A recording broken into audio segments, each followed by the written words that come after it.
এ বাবুস, আমাকে যে সর্দার কয়েস জঙ্গলে সাপ খুঁজতে যেতে হবে। সর্দারের তো খোঁজ পাওয়া যাচ্ছে না। আমি চল সামনে খুঁজে দেখি সর্দার কনে আছে।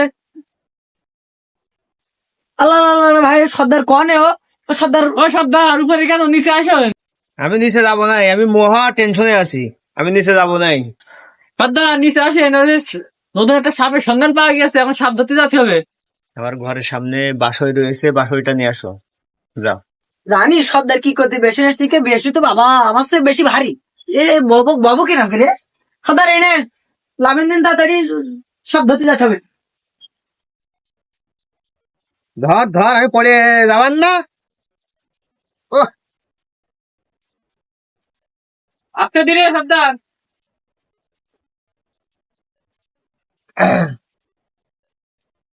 এই নেন সর্দার লাঠি। আপনি এতক্ষণ উপরে কি করছিলেন? আমি উপরে বসেছিলাম, শুনলাম রাসেল ভাইপো পেয়েছে। সারা জীবন উস্তাদ সাপ ধরে ধরে এখন কাছে রাসেল ভাইপো। রাসেল ভাইপো না, রাসেল ভাই পান, রাসেল ভাই পান। কি এমন করেছি আমরা পাপ? আফ্রিকার জঙ্গল থেকে চলে এসেছে বাংলাদেশে রাসেল ভাইপার সাপ। উস্তাদ তাহলে চলেন সাপ ধরে আসি, জঙ্গলে চলেন। জঙ্গলে যাব না, যদি থাকে রাসেল ভাইপার সাপ, তার চেয়ে বেশি ভালো চলো সবাই মিলে আল্লাহর কাছে চাই এক সঙ্গে মাপ। তাহলে তো আল্লাহর কাছে আমাদের সবাইকে চাইতে হবে মাপ।